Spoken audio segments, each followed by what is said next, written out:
ሰላም የፕራክቲካል ድሪም ተከታታዮች እንደምናችሁ። ዛሬ የግሬድ 11 ዩኒት 4 ቀጣዩን ፓርት ይዤላችሁ መጥቻለሁ። በዛሬ የምናየው ስለ ክሩሴድስ ነው። እንደተለመደው ይሄ መጽሐፍ ቀጥታ የተዘጋጀው ይሄ ኖት የተዘጋጀው ከመጽሐፋችሁ ነው። ስለዚህ የዚህን ኖት ሊንክ ከዚህ ቪዲዮ ስራ አስቀምጥላችኋለሁ። በዛ ተጠቅማችሁ ዳውንሎድ አድርጋችሁ መጠቀም ትችላላችሁ። ወደ ትምህርቱ እንሄዳለን ማለት ነው። ክሩሴድ ምንድነው? ክሩሴድ የሚለው መጽሐፋችሁ ምን ይላል? Crusades were a Christian military expedition organized mainly to recapture Palestine. During the Middle Age, Palestine, also called the Holy Land, was important to Christians because it was the region where Jesus Christ had lived. እና ክሩሴድ የሚባለው ክርስቲያኖች ያካሄዱት የውትድርና እንቅስቃሴ ሲሆን የሚሊተሪ ኤክስፒዲሽን ሲሆን ዋና ዓላማው ኢየሩሳሌምን ማስለቀቅ ነበር፣ ወይም ደግሞ ጀሩሳሌምን ማስለቀቅ እና እቺ ደግሞ የምትገኘው የት ነው? ፓለስቲን ውስጥ ነው። ፓለስቲን ወይም ደግሞ እስራኤል የምንለው ውስጥ ያለችው ማለት ነውና እዚህ ጋር ምስሉም ላይ የምትመለከቱት የክሩሴዶች መጨረሻ እንቅስቃሴያቸው የነበረው ወዴት ነበረ? ወደ ጀሩሳሌም ነበረ ማለት ነው። እዚህ ጋር የምትመለከቱት ወደ ጀሩሳሌም ነበር ዋናው አላማቸው የክሩሴደሮቹ ማለት ነው። ቀጣይ ምንድነው? during the 11th centuries fierce Seljuk Turks from Central Asia invaded the Near East and the conquered Asia Minor, Palestine and Syria. The Turks crushed the Byzantines at the Battle of Mazikert in Asia Minor in 1071 እና ምንድነው የሚለው በ11ኛው ክፍለ ዘመን ላይ ቱርኮች በጣም ኤክስፓንድ እያደረጉበት የነበረበት ጊዜ ነው። በተለይ ኤዥያ ማይነርን እየተቆጣጠሩ ፓለስቲንን፣ ሲሪያን የተቆጣጠሩበት ጊዜ ነውና እንደውም ከዚህ በፊት ስለ ቤዛንታይን ኤምፓየርም ስናወራ ባትል ኦፍ ማዚከርት ላይ እንዴት ቤዛንታይኖች እንደተሸነፉና ቱርኮች እንዴት እንዳሸነፉ አውርተናል። እና ይሄ ምንድነው የሚያገናኘው ብላችሁ ልታስቡ ትችላላችሁና እዚህ ጋር ምን ይላችኋል? The Turks had become Muslims, but unlike Muslim Arabs, they made it difficult for Christian pilgrims to reach the holy place. እና እንግዲህ የክሩሴደሮች ኢየሩሳሌምን እናስለቅቅ ብለው ከኢሮፕ ተነስተው ወደ ጀሩሳሌም መሄድ የጀመሩት በ11ኛው ክፍለ ዘመን ነው። ነገር ግን እዚህ ጋር ሂስትሪ ላይ እንደተማራችሁት ኢየሩሳሌም በሙስሊሞች ቁጥጥር ስር የዋለችው በ7ኛው ክፍለ ዘመን ነው። which means ለምንድን ነው ታዲያ 11ኛው ክፍለ ዘመን ላይ ድንገት ተነስተው ኢየሩሳሌም ነጻ መውጣት አለባት ብለው ያሰቡት ብላችሁ ብትጠይቁ ምክንያቱ በቱርኮች ምክንያት ነው። ቱርኮች ከ11ኛው ክፍለ ዘመን ጊዜ ጀምሮ እዛ አካባቢ ላይ ያላቸው ቁጥጥር በጣም እየበዛ ስለመጣ ክርስቲያኖቹ የሚያደርጉትን የሃይማኖታዊ እንቅስቃሴ በጣም ዲፊካልት ያደረጉት። እዚህ ጋር ይላል they made it difficult to Christian pilgrims to reach the holy place unlike Muslim Arabs. በዛ ጊዜ በካሊፌቱ ጊዜ የነበሩት ሙስሊም አረቦች ክርስቲያኖች ወደ ኢየሩሳሌም የሚሄዱትን ጉዞዎች አያቋርጡም። ስቲል ኢየሩሳሌም በሙስሊም አገዛዝ ስር ብትሆንም ክርስቲያኖች እንደልባቸው መግባት መውጣት ይችሉ ነበር። ግን በቱርኮች በጣም እንትን እያሉ ከቢዛንታይን ኤምፓየርም ጋር እየተጣሉ የቢዛንታይን ኤምፓየር በጣም ብዙ ቦታ መውሰድ ሲጀምሩ ነው ክሩሴድ የሚባለው ነገር የተጀመረው ማለት ነው።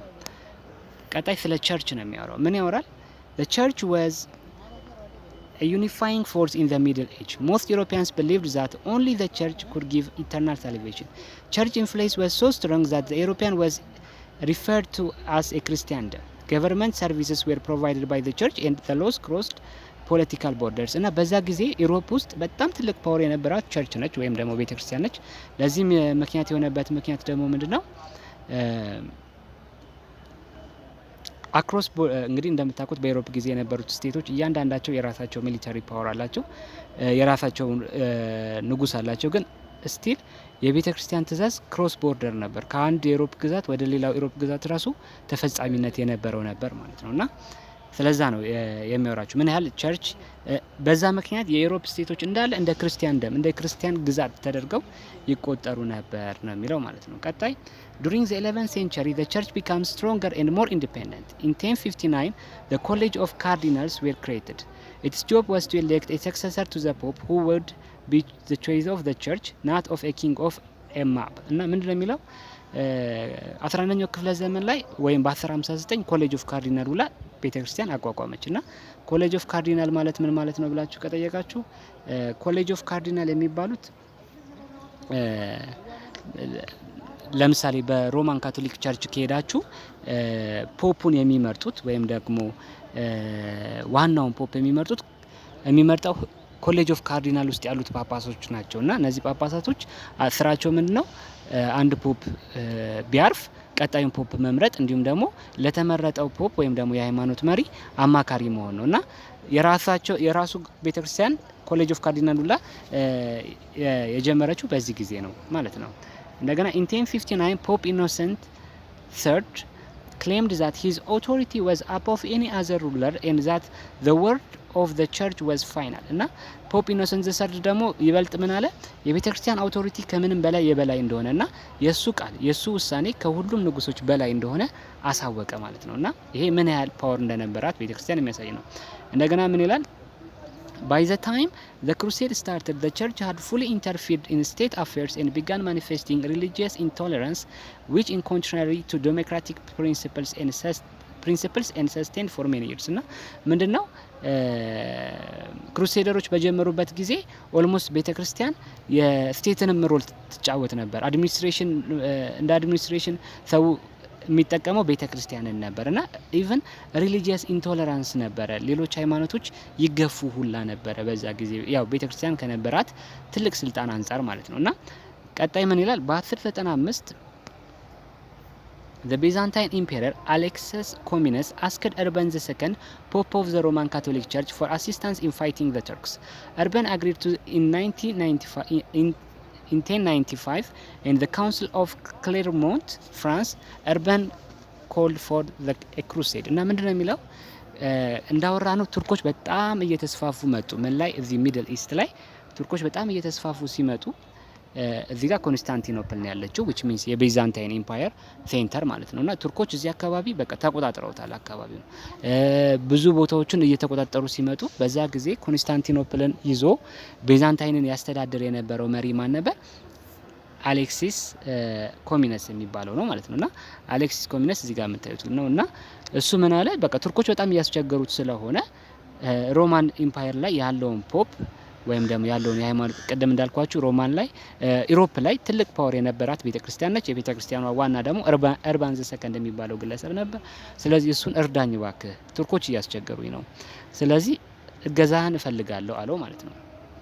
የዛኔ እርባን II ካውንስል ጠራ፣ ሰዎቹን ሰበሰበ። ይሄ ካውንስል ኦፍ ክሌርሞንት ፍራንስ ላይ ይሄ ፖፑ ትልቅ ስብሰባ አደረገ። ይሄ በሂስትሪ በጣም ትልቅ እና ወሳኝ የሚባሉ ስብሰባዎች ውስጥ አንዱ ይሄ ነውና ካውንስል ኦፍ ክሌርሞንት ላይ ማን ነው? ፖፕ እርባን II ወይም ደግሞ የሃይማኖት አባት ነው እሱ ሰበሰባቸው ማለት ነው። እዚህ ጋር የምታዩት እርባን II ነውና እርባን II gave a string sermon urging European Christians to stop fighting among themselves and recapture the Holy Land from the Muslims. He promised the Crusaders both spiritual and material reward for their deeds.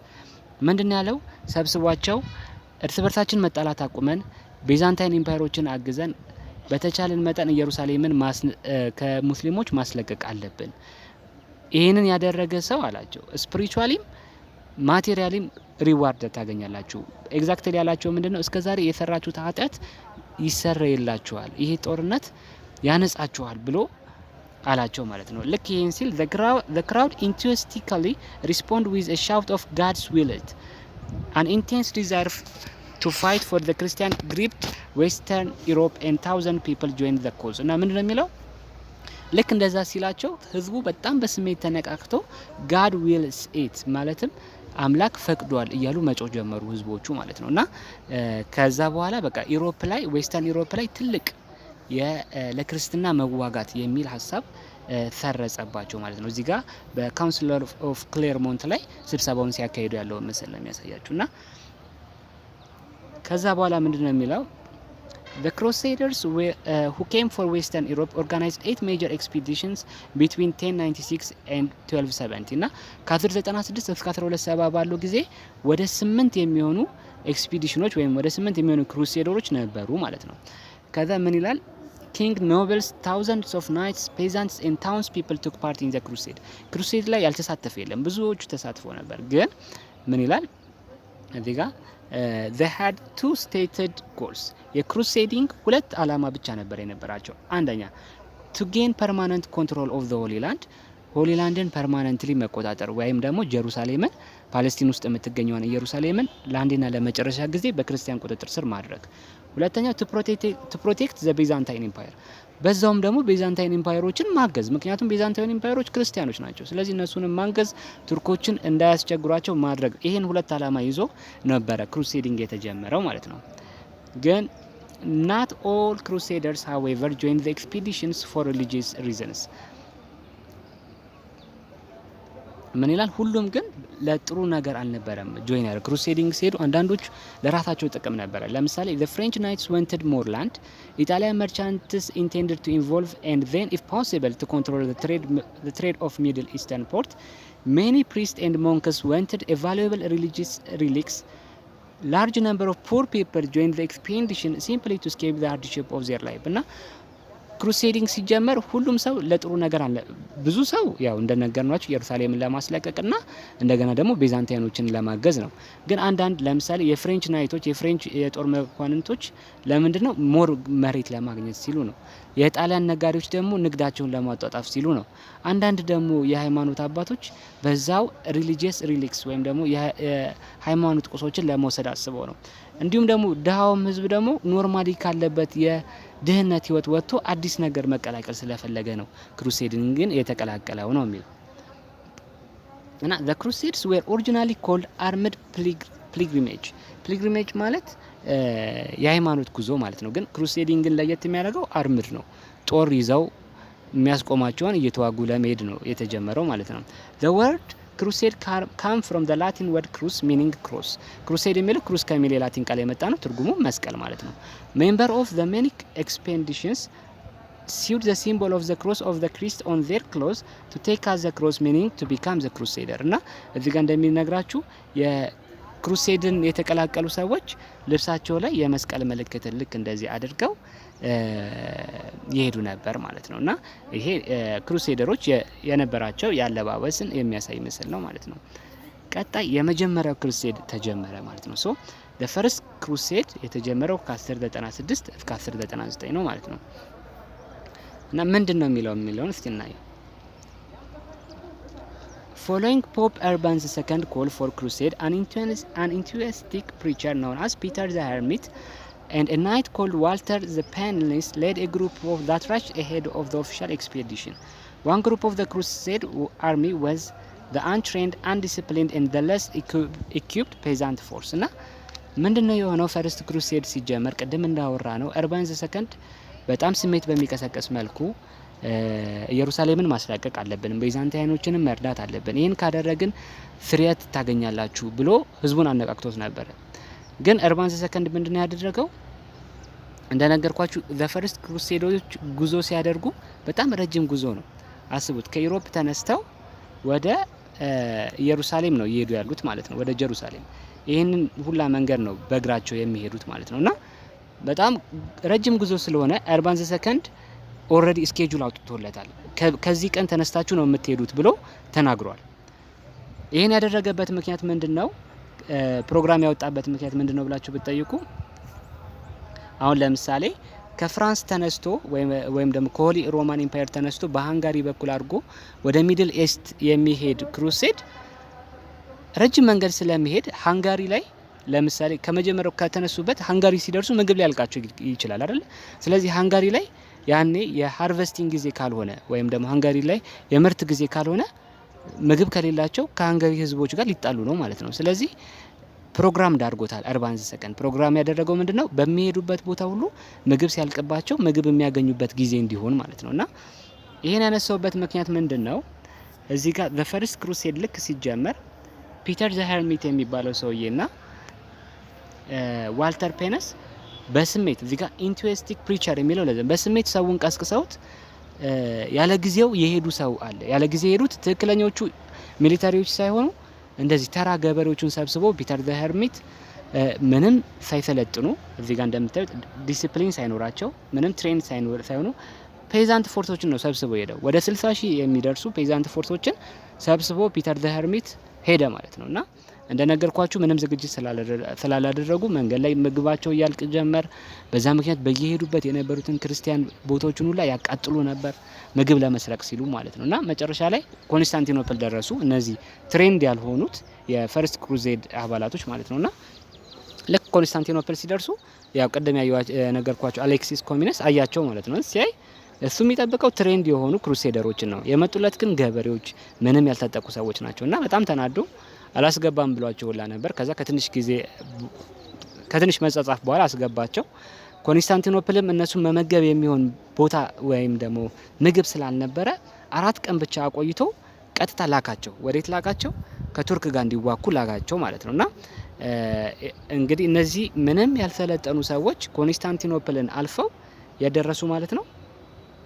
ቀደም እንደነገርኳችሁ ኮንስታንቲኖፕልን አልፈው ቱርኮች ጋር ደረሱ ማለት ነው። እና ቱርኮች ልክ ሲያዩ የመጡት እነዚህ ፔዛንቶች ምናምን ናቸው። ስለዚህ በጣም በቃ አሳዛኝ በሆነ ሁኔታ ጨፍጭፈው ነው የገደሏቸው ማለት ነው። እነዚህን ፔዛንቶች ፒተር ዘ ሄርሚት ይመራቸው የነበሩትን ሰዎች ማለት ነው። እና እነዚህ ሁላ ተገለው የተረፉት ወደ ኮንስታንቲኖፕል ተመልሰው ተጠልለው የሰለጠነው ትክክለኛው አርምድ የሆነው ፈርስት ክሩሴድ እስከሚመጣ መጠበቅ ጀመሩ ማለት ነው። እና መጨረሻ ላይ ከቆይታ በኋላ ልክ አርባን ዘ ሰከንድ ፕሮግራም ባደረገው መሰረት ሜን አርሚው መንቀሳቀስ ጀመረ ማለት ነው።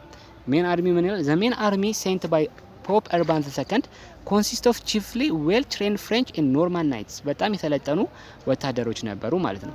ቤዛንታይን ፎርሰስ ኦልሶ ጆይን ዘ ክሩሴደርስ፣ ቤዛንታይኖችም እነዚህን ፖፕ አርባን የላካቸውን ክሩሴደሮች ተቀላቀሏቸው። በ1097 ዘ ክሩሴደርስ ዲፊትድ ዘ ሙስሊም ኒር ኒሲያ ኢን ኖርዝ ዌስት ተርኪ፣ በ1097 ኒሲያ የምትባለው ቦታ ላይ ሙስሊሞቹን አሸነፏቸው። ዋን ፓርት ኦፍ ዘ ክሩሴደርስ ማርችድ ቱዋርድ ዘ ጀሩሳሌም ኤንድ ሪካቨርድ ዘ ሆሊ ሲቲ አፍተር 6 ዊክስ ኦፍ ፋይቲንግ ኢን 1099 በ1099 ኢየሩሳሌምን ሁላ አስለቀቁ ማለት ነው። አፍተር ዚስ ብለዲ ባትል ዘ ፋይናል ቪክቶሪ ሞስት ኦፍ ዘ ክሩሴደርስ ሪተርን ሆም። ፈርስት ክሩሴድ ላይ ካሸነፉ በኋላ አብዛኞቹ ክሩሴደሮች ምን አደረጉ? ኢየሩሳሌምን ክሩሴደሮች ከተቆጣጠሩ በኋላ ተመልሰው ሄዱ ማለት ነው። ቀጣይ የምናየው ስለ ሰከንድ ክሩሴድ። ስለዚህ የፈርስት ክሩሴድ እንደነገርኳችሁ በፒተር ሄርሚት ይመራ የነበሩ ምንም ያልሰለጠኑ ፔዛንቶች ነበሩበት። ቆይቶ የመጡት ግን ትክክለ እነዛ ፔዛንቶች እንደነገርኳችሁ በቱርኮች ተጨፍጭፈው አለቁ። ከዛ በኋላ ግን ትክክለኛው አርሚ ሲመጣ ቱርኮቹን አሸንፎ ኢየሩሳሌምን መቆጣጠር ችሎ ነበር ማለት ነው። ቀጣይ ሰከንድ ክሩሴድ ነው። ሰከንድ ክሩሴድ ያልተሳካ ክሩሴድ ነው። ምክንያቱም ምንድነው የሚለው? ኢን 1044 the Turk conquered the county of Edessa, one of the 4 Christian states in the conquered land by the Crusaders። ቀደም እንዳወራ ነው ፈርስት ክሩሴድ ላይ ኢየሩሳሌምን እንዲሁም ደግሞ ከቤዛንታይን ጀምሮ እስከ ኢየሩሳሌም ድረስ ያሉትን ቦታዎች እንዳለ አናቶሊያ መሰለኝ ብዙ ቦታዎችን ተቆጣጥረው ነበር ክሩሴደሮች እና ይህንን አንድ ላይ አድርገው ክሩሴደር ስቴት የሚል አቋቁሞ ነበር። ከክሩሴደር ስቴት ግዛቶች ውስጥ አንዷ ካውንቲ ኦፍ ኤዴሳ የምትባለነች እና ካውንቲ ኦፍ ኤዴሳ ደግሞ ቱርኮች በ1044 መጥተው እንደገና ተቆጣጠሯት። ይህን ሲቆጣጠሩት ጊዜ ሌሎችም ግዛቶች ፈሩ። አየህ ቱርኮች ካውንቲ ኦፍ ኤዴሳን ከያዙት ቀጣይ ደግሞ እንደገና መልሰው ሁሉንም ይይዛሉ የሚል ፍራቻ ሲነሳ ያንን ፍራቻ ለማስቀረት ሲባል ዘ ሰከንድ ክሩሴድ ተጀመረ ማለት ነው። እና ሰከንድ ክሩሴድን የጀመሩት ኪንግ ሉዊስ እና ኪንግ ኮናርድ የሚባሉት ነበሩ። ግን ሁለቱም መጨረሻ ላይ ዲስአግሪመንት ላይ አልተስማሙም። ስለዚህ ሙስሊሞቹ ገና ኤዴሳ ላይ ሳይደርሱ ነው ያሸነፏቸው። ምን ይላል እዚህ ጋር? the muslim forces defeated them before they reached ኤዴሳ። ስለዚህ እዛ ቦታ ላይ ሳይደርሱ ተሸነፉ ማለት ነው። ቀጣይ ሰርድ ክሩሴድ ነው። ስለ ሰርድ ክሩሴድ ደግሞ ስናወራ የምናወራው the muslim continued to attack the Christians in the Holy Land. In 1187 the Sultan of Egypt and Syria ምን ይላል? united Muslims and easily defeated a Christian army at the Battle of the Horn of Hattin. እና ሰርድ ክሩሴድ ስለምንድን ነው የሚያወራው? የዛን ጊዜ ሳላዲን የሚባል ሱልጣን ነበረ። ይህ ሱልጣን የኢጅፕትንና ሲሪያን አንድ ላይ ኮንትሮል ያደረገ ሱልጣን ነበርና ባትል ኦፍ ሆርን ኦፍ ሃቲን የሚባል ቦታ ላይ ክሩሴደሮችን አሸንፎ ጀሩሳሌምን መቆጣጠር ችሎ ነበር ማለት ነው። መቼ? በ1187 ማለት ነውና the loss of Jerusalem led to the third crusade. The leading European generals the third crusade include German Imperial Frederick the First or Barbarossa የሚባለው ኪንግ ሪቻርድ ዘ ፈርስት or the lion hearted and king Philips እና ቀደም እንደነገርኳችሁ ሳላዲን የሚባለው የኢጅፕትና የሲሪያ ገዢ ኢየሩሳሌምን በባትል ኦፍ ሆርን ኦፍ ሃቲ ላይ አሸንፎ ክሩሴደሮችን አሸንፎ ሲቆጣጠር ያው ክሩሴደሮች እንግዲህ ቀደም እንዳወራ ነው ዋናው አላማቸው ኢየሩሳሌምን ማስለቀቅ ስለነበረ ሰርድ ክሩሴድ ተጀመረ ማለት ነው። ሰርድ ክሩሴድ እዚህ ጋር የተጠቀሱት ሶስቱን ሰዎች አንድ ላይ የያዘ ነበር፣ ፍሬድሪክን፣ ሪቻርድን እና ፊሊፕን ማለት ነው። እና ምንድነው የሚለው ፍሬድሪክ ድራውንድ ኢን 1190 ኦን ሂዝ ዌይ ቱ ዘ ሆሊ ላንድ። ፍሬድሪክ ወደ ሆሊ ላንድ ወይም ኢየሩሳሌምን ለማስለቀቅ ጉዞ ላይ ያለ ያው ሰምጦ ሞተ ማለት ነው። ከዛ ኳርልስ አሞንግ ሪቻርድ ፊሊፕስ ኤንድ አዘር ሊደርስ ሊሚትድ ዘ ሰክሰስ ኦፍ ዘ ክሩሴደርስ። ስቲል ግን በተቀሩት መሀል በሪቻርድ በፊሊፕ እና በአዘር ሊደሮች መካከል በጣም ኳርልስ ነበር ወይም ደግሞ ክርክር፣ ጭቅጭቆች ነበሩና ሰክሰስፉል አልሆኑም ነበር ማለት ነውና ፊሊፕስ ሪተርንድ ሆም ቱ ፕሎት አጌንስት ሪቻርድ። ፊሊፕስ ደግሞ ጭራሽ ወደ ሆሊላንድ መሄዱን ወደ ኢየሩሳሌም መሄዱን አቁሞ ተመልሶ ሪቻርድ ላይ ተንኮል ማሰብ ጀመረ ማለት ነውና ምን ይላል? ሪቻርድ አቴምፕትድ ቱ ሪካፕቸር ጀሩሳሌም በት ፌልድ ቢፎር ሪቻርድ left for home. However, he negotiated a treaty with Saladin and consequently the Muslims allowed Christians pilgrims to enter Jerusalem. ምንድነው የሆነው? ሪቻርድ ከሶስቱ ቅድም ካወራናቸው ሪቻርድ ብቻ ቀረ ማለት ነውና ሪቻርድ እና ሳላዲን ዘ ባትል ኦፍ ጃፋ ላይ መጽሐፋችሁ ባይጠቀስም ይዋጋሉ ማለት ነውና ያው ሳላዲን እንደነገርኳችሁ በዛ ጊዜ በጣም ፓወርፉል ነበረ። ለመጀመሪያ ጊዜ ኢጂፕትና ሲሪያን ኮንሶሊዴት አድርጎ የሙስሊም ፓወርን እየመራ የነበረበት ወቅት ስለነበረ ለሪቻርድ በጣም ከባድ ነበረ ማሸነፍ፣ ኢየሩሳሌምንም ማስለቀቅ። ስለዚህ ግን ስቲል ሁለቱም ባትሎቹ ላይ ሪቻርድ በጣም the lion heart ነው የሚባለው በጣም ብሬቭ የሆነ ሊደር ነበረ። ስለዚህ ስትሮንግ የሆነ ዲፊት ባያሸንፈውም ሳላዲን በጣም ዳሜጅ ደርሶበት ነበር። ሳላዲን ሚሊታሪዎችን በጣም ተጎድተው ነበር፣ የሪቻርድ ሚሊታሪዎች እንደዛው። ስለዚህ መጨረሻ ላይ ሲሰለቻቸው ትሩስ ወሰኑ ወይም እኩል እንሁን ተባብለው ለ3 አመት ጦርነት እናቁም በሚል ተስማምተው ከሪቻርድ ጋር ምን ኔጎሺዬት አደረጉ ነው የሚላቸው እዚህ ጋር። ምን ኔጎሺዬት አደረጉ? ሙስሊምስ አላውድ ክርስቲያን ፒልግሪምስ ቱ ኢንተር ጀሩሳሌም በሙስሊም ቁጥጥር ስር ሆና ስቲል ክርስቲያኖች ግን የሃይማኖት ጉዟቸው እንዲፈቀድላቸው አደረገ ማለት ነው ማን? ሪቻርድ። ከዛ ቀጣዩ ስለ ዘ ፎርስ ክሩሴድ ነው። እስካሁን ካሉት ክሩሴደሮች እስካሁን ካየናቸው ዘ ፎርስ ክሩሴድ ዘ ሞስት በቃ አሳዛኙ ክሩሴድ ዘ ፎርስ ክሩሴድ ነውና ምን ይላል? ዚስ ክሩሴድ ሪዛልትድ ፍሮም ዘ ፌለር ኦፍ ዘ ሰርድ ክሩሴድ ቱ ሪካፕቸር ጀሩሳሌም። ቅድም እንዳወራ ነው ሪቻርድ አልተሳካለትም ኢየሩሳሌምን መቆጣጠር፣ ግን ከሳላዲን ጋር ስምምነት አድርጎ ነው የመጣውና however the crusaders became involved። እነዚህ ፎርስ ክሩሴደሮቹ የተነሱት በቃ ሪቻርድ ስላልቻለ እኛ ደግሞ እስቲ ኢየሩሳሌምን እናስለቅቅ ብለው ነው ከተለያዩ ኢሮፕ ልክ እንደማንኛውም ክሩሴደሮች የተነሱት። ግን they get involved in the affairs of the Byzantine Empire and never reached their original goal። ከዚህ በፊት ስለ ቤዛንታይን ኤምፓየር ስናወራ ስለ ፎርስ ክሩሴደሮች ምን እንዳደረጉ አውርተናል። ምንድነው ያደረጉት? ቀደም እንዳወራ ነው ኢየሩሳሌምን እናስለቅቅ በሚል ሰበብ ከተለያዩ የአውሮፓ አካል ተነስተው የተደረሱ ኮንስታንቲኖፕል ደረሱ። ኮንስታንቲኖፕል ማለት የቤዛንታይን ኤምፓየር ሴንተር ማለት ነውና እዛ ደርሰው ሳለ አንድ ሰው ያገኛሉ። ያ ሰው ምንድነው? ድሮ ንጉስ የነበረ ግን ያለ አግባብ ከንግስና የተነስቻለሁ የሚል ሰው ነውና ያ ስሙን ያው ኮምፕሊኬት እንዳላረግባችሁ ብዬ ነው ቀለል ለማድረግና ያ ንጉስ እነዚህን ፎርስ ክሩሴደሮች ምን አላቸው? እኔን ስልጣን ላይ ከወጣችሁኝ በጣም ብዙ የወርቅ ሽልማቶችን እሰጣችኋለሁ። አሁን ያለውን ንጉስ አውርዱና እኔን ስልጣን ላይ አውጡኝ አላቸው። ከዛ እነሱም እሺ ብለው ንጉሱን አውርደው ይሄንን ብር እሰጣችኋለሁ፣ ጎልድ እሰጣችኋለሁ ያላቸውን ንጉስ አወጡት ማለት ነው። ቤዛንታይን ንጉስ አደረጉት ቤዛንታይን ኤምፓየር ላይ እነማን? ፎርስ ክሩሴደሮች። ከዛ ንጉስ ከሆነ በኋላ እነሱ ስጦታቸውን ወይም ደግሞ ጎልዳቸውን ሊቀበሉ ነው። ግን ህዝቡ ምን አደረገ? አፕራይዚንግ አነሳ ወይም አመጽ አነሳ፣ ህዝባዊ አመጽ ተነሳና ክሩሴደሮቹ ያስቀመጡ ስልጣን ላይ ያወጡት ንጉስ ወረደ ማለት ነው። የዛኔ ክሩሴደሮች በጣም ተናደዱ። በዛ ምክንያት ሙሉ ኮንስታንቲኖፕልን ምንድነው ያደረጓት? ሲጅ ነው ያደረጓት።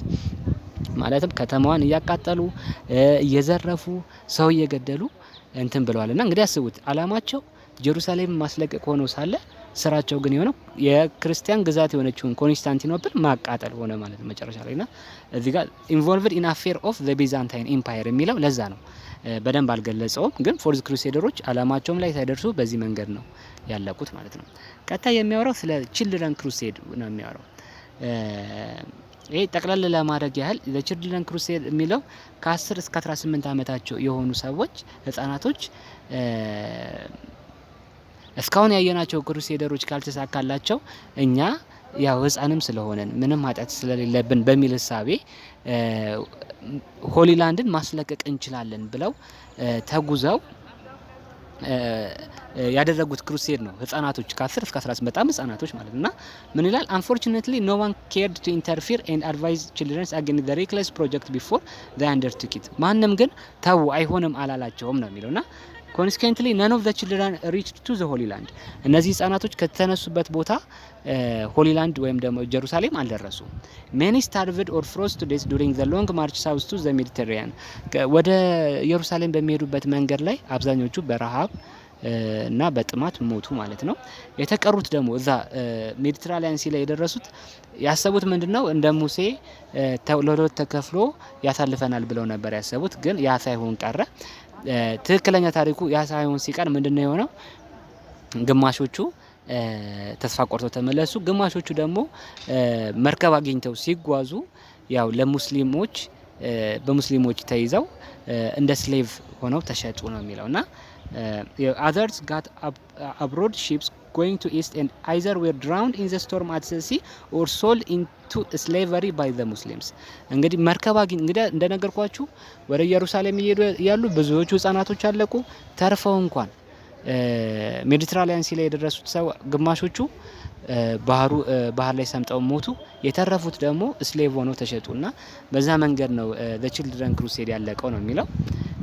እውነት ነው ወይ አይደለም? የራሱ ብዙ የሚያጨቃጭቅ ነገር አለው። ግን እሱ ላይ እኔ ኮንሰርን አላረጋችሁም። ቀጣይ ስለ ፊውዝ ክሩሴድ ነው። አምስተኛው ክሩሴድ ደግሞ ግብጽን ለማስለቀቅ የተደረገ ክሩሴድ ነው እና ግብጾችን አታክ ታውን ኦፍ ዴሜታ ኢን ኢጂፕት ላይ የተደረገ ነው። ምንም አዲስ ነገር የለውም። መጨረሻ ላይ ትሩስ ላይ ነው በቃ እንስማማ ተባብለው ያቆሙት ነው። ከዛ ሲክስ ክሩሴድ ነው የምናየው። This crusade was led by Emperor Frederick II of the Holy Roman Empire, negotiated a peace treaty with the Sultan and with the Sultan gave Jerusalem to the Christians. ስድስተኛው ክሩሴደር ላይ ፍሬድሪክ II ምን አደረገ? ከሱልጣኑ ጋር ተደራድሮ ኢየሩሳሌምን ለክርስቲያኖች አሰጠ ማለት ነው። ግን እንደገና በ1244 ሙስሊሞች ኢየሩሳሌምን ተቆጣጠሯት። በዚህ ምክንያት ሰባተኛው ክሩሴድ ደግሞ ተጀመረ ማለት ነው። ሰባተኛውና ስምንተኛውን ክሩሴደር ይመራ የነበረው ሉዊስ ኤሌክስ በሮማን ነበር ምን እንደሆነ አላውቅም። ብቻ ሉዊስ ኦፍ ዘ ፍራንስ ነውና በጣም ብዙ ሰው ይወደው የነበረ ሰው ነው እና ክሩሴድ ማድረግ 6 እና 7ን እሱ ነበር የመራው ማለት ነውና 7 እና 8 ማለቴ ምን ይላል? but Lewis and his army were defeated and captured by the Muslims. ሰባተኛውን ክሩሴድ ሉዊስ እየመራ እንዳለ ሙስሊሞቹ ያዟቸው። the Muslims freed the king in exchange for a huge ransom. ሙስሊሞቹ ሉዊስን የምንለቀው ክፍያ ከከፈላችሁ በኋላ ነው ብለው አሏቸው። ከዛ ተለቀቀ ማለት ነው። ሉዊስ ሪማይንድ ኢን ዘ ሆሊ ላንድ ፎር 4 years ሆሊ ላንድ ላይ ወይም ኢየሩሳሌም ላይ 4 አመት ቆየ። ከዛ በኋላ in 1270 he led the 8th crusade against the Muslim. እንደገና ደግሞ በ1270 8ኛውን ክሩሴድ ራሱ እየመራ እንትን አለ። ግን ሉዊስ died soon afterward however when a plague broke out in his army. ግን ገና 8ኛው ክሩሴድ በደንብ ሳይጀመር ወረርሽኝ አርሚ ውስጥ ተከስቶ ራሱ ሞተ ማለት ነውና meanwhile in the east the Muslims continued to gain Christian territory. ግን ይሄ ሁላ ክሩሴድ እስካሁን ያወራናቸው እስከ 8 የሚደርሱ ክሩሴዶች ተደርገው ስቲል ሙስሊሞቹ የክርስቲያን ቴሪቶሪን መውሰድ ችለው ነበር። በጣም ፓወርፉል ነበሩ ማለት ነው በዛ ጊዜና European lost interest in the Holy Land and rather turned their attention westward to the Atlantic Ocean. እና ኢሮፓያኖች በቃ ተስፋ ቆረጡ። ሆሊ ላንድን መቆጣጠር ጀሩሳሌምን መቆጣጠር በሚለው ሀሳብ ተስፋ ቆርጠው አቴንሽናቸውን ወደ አትላንቲክ ኦሽን ወሰዱት ማለት ነውና ወደ አሜሪካ ወሰዱ ማለት ነውና በ1492 ደግሞ ክሪስቶፈር ኮሎምበስ sailed to New World. Europeans looked toward America. They left the Holy Land to the Muslims. ሆሊ ላንዱን ለሙስሊሞች ትተውላቸው ሀሳባቸውን ወደ ምን ወሰዱት ማለት ነው? ወደ አሜሪካ ወሰዱ ማለት ነው። በአጠቃላይ ሪዛልት ኦፍ ዘ ክሩሴድ ታዲያ ምንድነው ስንል the Crusaders failed to accomplish their main goal. ሜን ጎላቸው ሁለት ነበር። አንደኛ ኢየሩሳሌምን መቆጣጠር አልተቆጣጠሩም፣ እንዳየነው ፌል አድርገዋል። ሁለተኛ ቤዛንታይኖችን ማገዝ ከዚህ በፊት እንዳያየነው ቤዛንታይን ኤምፓየር በቱርኮች ስር ወድቃ ኮንስታንቲኖፕል የነበረችው ኢስታንቡል ሆና የሙስሊም ሆና ቀርታለች ማለት ነው። እና ስለዚህ ክሩሴደሮች ፌል አድርገዋል ማለት ነው። They recaptured the Holy Land for a time but could not establish a lasting control over the area.